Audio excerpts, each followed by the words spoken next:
Okay, so in this explainer, we are going to pull back the curtain on how the world's smartest companies actually make their purchasing decisions. And let me tell you, it's not just about spending money. It's really about turning a simple need into a powerful strategic advantage. So let's start with the big question, right? How do these top-performing businesses really decide what to buy? You might think it's all about hunking for the best deal, but is that the whole story, or is there something, a little more strategic going on behind the scenes?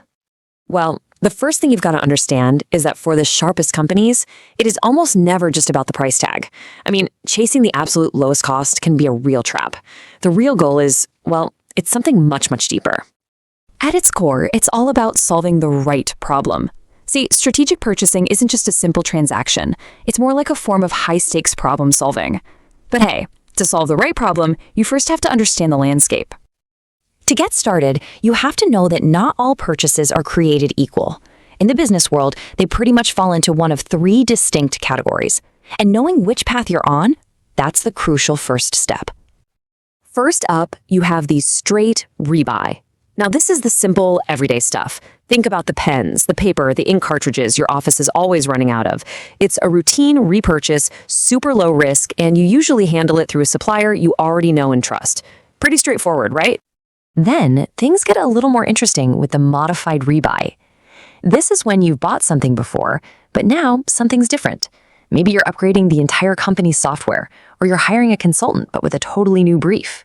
This one requires a lot more thought and, some real problem solving. And finally, you have the new purchase. This is the big one. This is when you're buying something for the very first time. A groundbreaking piece of technology, major factory equipment, or even building an entire new factory. These are the high-risk, high-investment decisions that absolutely demand a strategic approach. So, especially when we're talking about those more complex modified rebuys and new purchases, the real mission begins. And that mission isn't just to buy something, it's to find the true root cause of what the business actually needs. This really highlights a mistake we all make. We are just wired to jump straight from seeing a problem to finding a solution. We see a symptom, and our first instinct is to buy a fix for it. But that is so often a trap.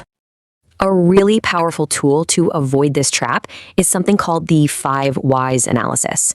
And it's a beautifully simple technique. You just state the problem, and then you just keep asking why, usually about 5 times. You keep digging until you peel back all the layers and expose the fundamental issue, not just the symptom you saw on the surface. This case study is a perfect example. So there was this hospital that was canceling way too many operations. The initial problem seemed obvious, a lack of sterilized equipment. So the knee-jerk solution, go buy more expensive equipment. But by using the 5 whys, they discovered the real problem. It wasn't a lack of equipment at all. It was a lack of training for the staff on how to use the sterilizers they already had. The solution wasn't millions in new gear. It was a simple, cheap training program. Amazing, right? So, once you've figured out that real underlying problem and you have a potential solution in mind, you can't just run off and start spending money. No, you need to build a rock-solid case that justifies the action you're proposing. And this is where the business case comes into play. This thing is not just a wish list, it's a full-on strategic document. It outlines exactly what's required, it analyzes all the costs, it assesses the market and any potential risks, and it lays out a super clear plan for implementation.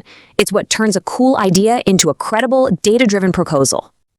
Now, a huge part of that market analysis is understanding the competitive landscape. A classic tool for this is Porter's 5 forces. It basically helps you map out the power dynamics in your industry. It gets you to look at the power of your suppliers and buyers, the threat from new companies or substitute products, and just how intense the rivalry is. Answering these questions is absolutely key to making a smart purchase.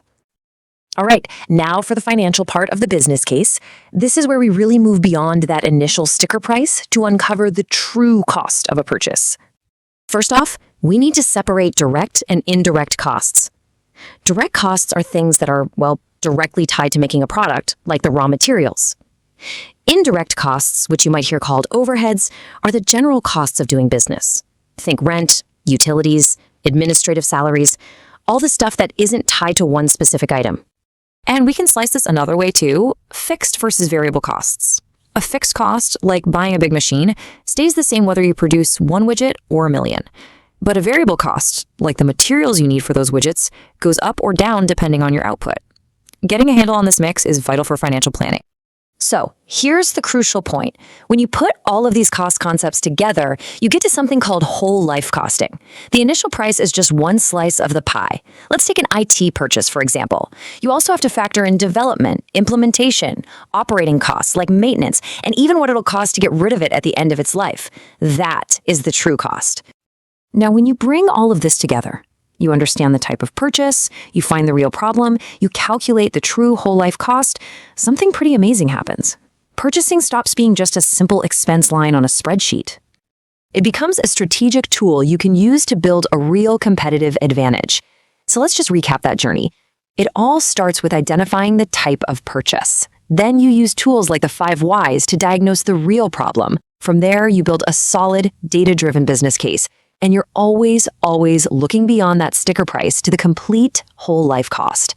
So I'll leave you with this final thought to chew on.